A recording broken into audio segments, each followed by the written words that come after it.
Ever wonder what one skill can change your whole life? अगर आप बेरोजगार हैं और आर्थिक तंगी का सामना कर रहे हैं, पैसे की किल्लत भी है, तो घबराइए नहीं। इस सब का इलाज है अकाउंटिंग सॉफ्टवेयर टैली।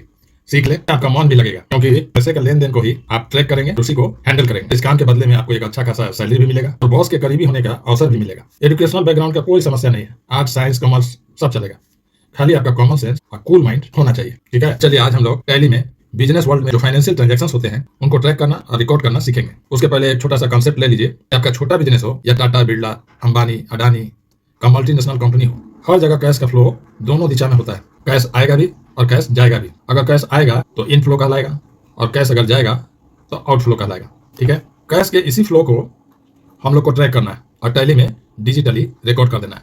ठीक है, ताकि फ्यूचर में टैक्स वाला लायबिलिटी है जो हम सबको देना पड़ता है उसको अच्छे से निभाया जा सके, और ऑडिटिंग के लिए भी जरूरी है। साथ ही साथ बिजनेस का हेल्थ कैसा है इसका भी चेकअप हो जाएगा। तो समझ गए ना फाइनेंशियल ट्रांजैक्शंस को हम लोग रिकॉर्ड क्यों करते हैं। अब चलिए, जो कैश का फ्लो होता है आखिर क्यों होता है, कैश बढ़ने क्यों लगता है, कैश आने लगता है, कैश जाने लगता है, आखिर क्यों होने लगता है, कब होता है। देखिए, बिजनेस वर्ल्ड में कुछ ना कुछ एक्टिविटीज चलते रहता है। 3 तरह का फाइनेंशियल एक्टिविटीज है जिसकी वजह से कैश फ्लो चालू हो जाता है। सबसे पहला फाइनेंशियल एक्टिविटीज है ऑपरेटिंग कैश फ्लो। बिजनेस का ऑपरेशन चलाने के लिए कुछ एक्टिविटीज होता है जिसकी वजह से कैश फ्लो होने लगता है। जैसे बिजनेस है तो प्रोडक्ट का सेल्स होगा, प्रोडक्ट टेंजिबल भी हो सकता है, नहीं तो सर्विस के रूप में भी हो सकता है। तो कोई भी ऑर्गेनाइजेशन या तो प्रोडक्ट सेल करेगा या सर्विस सेल करेगा।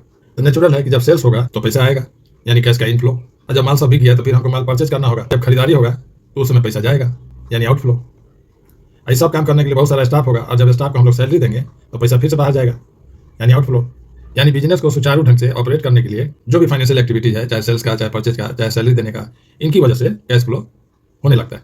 और दूसरा फाइनेंशियल एक्टिविटी देखिए क्या है, इसका नाम है इन्वेस्टिंग कैश फ्लो।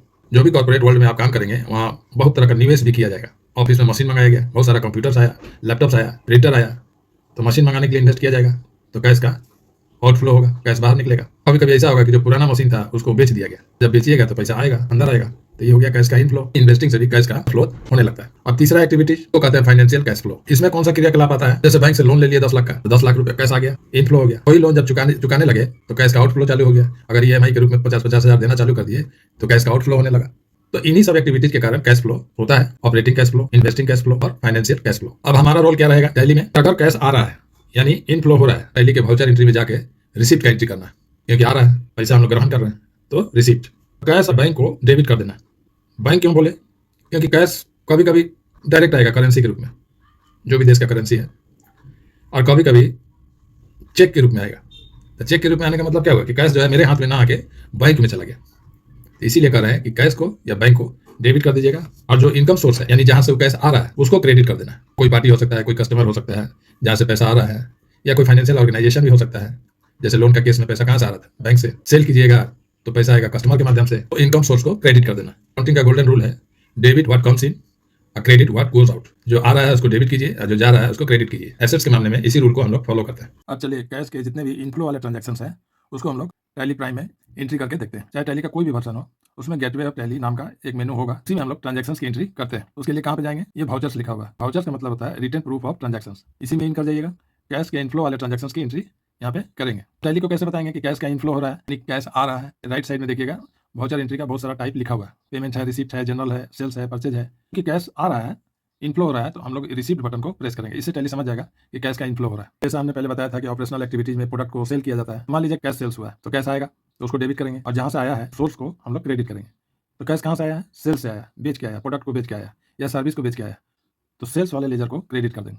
नाम, क्वांटिटी, रेट, अमाउंट सभी का डिटेल्स देंगे।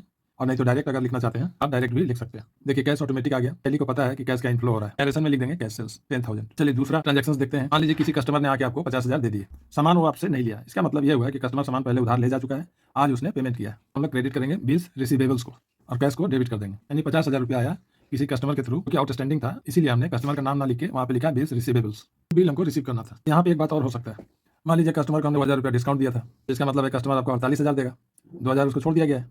तो उसका एंट्री कैसे करेंगे, बिल्स रिसीवेबल्स को ये शो करना होगा कि 50,000 का जो वाउचर था वो क्लियर हो गया। कैसे, कैश तो हमको 48,000 आया, कैश में डेबिट अमाउंट दिखाएंगे 48,000, तो टैली ऑटोमेटिक 2,000 का इंक्वायरी करेगा। यहाँ पे आप दिखा दीजिए कि डिस्काउंट अकाउंट में 2,000 डेबिट हुआ है। अब एक केस ऐसा भी हो सकता है, जो ऑनर है, जो बिजनेस के मालिक हैं, जो बिजनेस ऑर्गेनाइजेशन के मालिक हैं उन्होंने आकर 2 लाख रुपया कैश दिया है, तो उसका एंट्री कैसे करेंगे? क्योंकि ऑनर जब पैसा देते हैं, पैसा इन्वेस्ट करते हैं, तो उसको कैपिटल माना जाता है, क्योंकि उनका बिजनेस है, तो जो भी पैसा देंगे वो कैपिटल के रूप में इन्वेस्ट हो रहा है। तो कैपिटल अकाउंट को क्रेडिट करेंगे और कैश अकाउंट डेबिट होगा। अब देखिए पैसा और कहाँ से आ सकता है। मान लीजिए बैंक में एफडी है, उसका इंटरेस्ट आएगा, ना किसको क्रेडिट करेंगे? इंटरेस्ट इनकम को। मान लीजिए 40,000 इंटरेस्ट आया है, कहाँ से? इंटरेस्ट इनकम से। तो इंटरेस्ट इनकम वाले लेजर को क्रेडिट करेंगे और डेबिट एज यूजुअल कैश ही होगा, क्योंकि कैश ये जो इनकम आया है बैंक में आया है, बैंक को डेबिट करेंगे। तो ये सारे होगा कैश इनफ्लो वाले ट्रांजेक्शन का टैली में वाउचर एंट्री। जब कैश का आउटफ्लो होगा तब हम लोग पेमेंट का एंट्री करेंगे, जो कि आपको नेक्स्ट वीडियो में बतलाएंगे। कैश इनफ्लो का जितना एंट्री बताया गया है उसको आप टैली के किसी भी वर्जन में प्रैक्टिस कीजिए और वीडियो को लाइक करके जरूरतमंद फ्रेंड्स को, अनएम्प्लॉयड यूथ को, चाहे बैकग्राउंड उनका कोई भी हो, आर्ट्स हो, कॉमर्स हो या साइंस हो, आप उनको शेयर कर दीजिए ताकि कल को टैली ऑपरेटर के रूप में बेरोजगारी दूर कर सकें। आपको दुआ भी देंगे। Okay, thank you. Hey guys, मैं वीके सर। पाइथन सीखना है तो आप बिल्कुल सही जगह पे हो। यहाँ हम कोडिंग को फन बनाते हैं। तो अगर आपको भी हमारे साथ जुड़ना है, वीडियो को लाइक, कमेंट, शेयर करना मत भूलना।